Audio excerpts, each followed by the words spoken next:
விஷ்ணு பிரம்மா எட்ட நாட்டு சனீஸ்வரி முனியப்பன் முனியாண்டி நவநாத்து மாயாண்டி மாடன் கரடி மாடன் எல்லாம் இப்போ அந்த படைகள் போகுது. இப்போ சென்னை மெட்ராஸுக்கு போகுது. இப்போ ஒரு 8 மணிக்கெலாங்கிறது கிளம்பிடுவாங்க.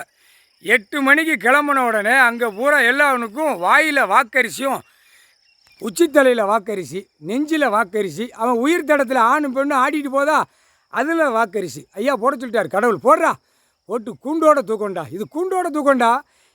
நான் உட்கார்ந்த பரப்பு தமிழ்நாட்டில் இவ்வளோ சோழி பார்க்கானா அப்படின்ட்டார்.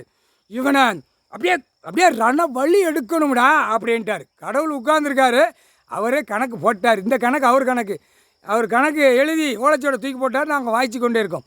நீதிமன்றத்தை கோர்ட்டை அவமதித்து திரட்டு தான் எல்லா அரசியல்வாதி டெல்லியிலேருந்து தமிழ்நாடு வரைக்கும் திரட்டி நக்கு தான். இப்போ நேற்று நைட்டில் கணக்கு வந்துட்டான். இப்போ இது கால டைம் 22ஆம் தேதி நாங்கள் ஈஸ்வரன் பரமசிவன் நீதிமான் நீதித்துறை நீதிபதி ஜட்ஜி நீதி அரசருக்கு முன்னாடி நாங்கள் கணக்கு போடுவோம். நேற்று நைட்லேருந்து இங்கே தமிழ்நாடு முதலமைச்சர் வர்றவனுக்கு போகிறவங்கள விலக்கி விட்டு விரிச்சு விட்டு நக்கு தான். ஆணுக்கும் பெண்ணுக்கும் நக்கி கதை பாடுதான், கதை எடுக்கான், கதை பிடிக்கான். ஏன்னா வேறு உட்காந்துட்டாரு, நம்மளை எல்லாம் கூண்டோட கொண்டு போயிடுவார். நம்ம அவ்வளோ தப்பு பண்ணி வச்சுருக்கோம். இது எப்படி அப்படிங்கிறது எப்படியோ இந்த ஜோலியாக பார்த்துக்கிட்டு இருக்கான். ஆளுகளை அவனை நியமித்த ஆளுக எல்லா அதிகாரியும் அனைத்து அதிகாரியும் இங்கே உள்ள கணக்கை பார்த்துக்கிட்டே இருக்கான். நீ ஏட்டு பாடுறா அப்படின்ட்டார். புரியுதா?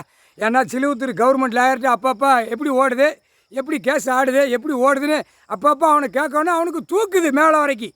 கவர்மெண்ட் லாயர் உள்ளே இடித்தான்ல சிலுவத்தூர் நீதிமன்றம். புரியுதா?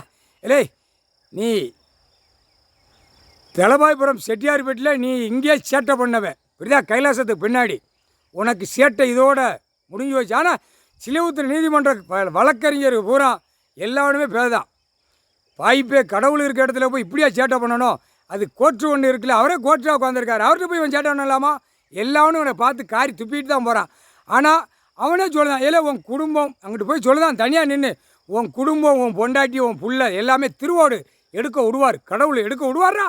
நாங்கள் கண்ணால் பார்க்கணும்னு இவனுக்கு எதிர் மனது உள்ள வழக்கறிஞர் பூரா பேதான் உட்காந்து. கடவுள்கிட்ட போய் மோதலாமா? அவன் பச்சை வைதான். இல்லை பாய்ப்பேலை ஏற்கனவே எல்லா கோயிலும் எல்லா நீதிமன்றத்துலேயும் பூரா அங்கே இடிச்சு எல்லா கோயில் எல்லா இடத்துலையும் நீதிமன்றத்தில் வழக்காடுது. ஏண்டா கைலாசத்தில் அவர் ஐயா உட்காந்துருக்காரு, கையெடுத்து கும்பிடக்கூடிய கடவுளை போய் அங்கே போய் நீ இடிச்சேனா நீ எல்லாம் விளங்கியானு அவனே வைதான். இவன் கணக்கு இன்னையோட முடிஞ்சு போச்சு. கவர்மெண்ட் லாயர் சிலுவத்தூர் இன்னைக்கூட முடிஞ்சு வச்சு. கதம் முடிஞ்சு வச்சு. இதிலேருந்து இவன் சீரழிவான். இவனுக்கு எட்ட நாட்டு சனீஸ்வரி முனியப்பன் நவநாத் எல்லோரும் இவன் வீட்டை போய் அலசி பார்ப்பாங்க.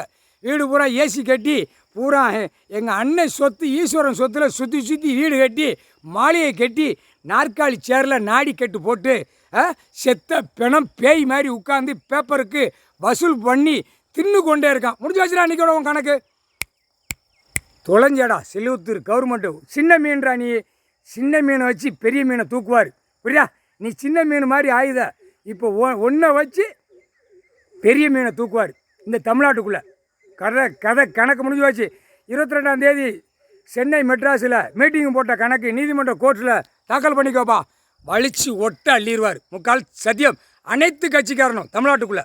அடுத்த நாடு போவோம். அது அப்படியே கணக்கு எடுத்துருவாங்க. எடுத்தவொடனே தூக்கி அள்ளி அவன் தான் சீன் விட்டுட்டால. இத்தனை அமைச்சர் வராங்க, இந்த ஏரியாவிலேருந்து வரான், எல்லாம் வாசிக்கான்ல, அந்த வாசிப்பு வாடா அப்படின்ட்டார். முக்கால் சத்தியம்.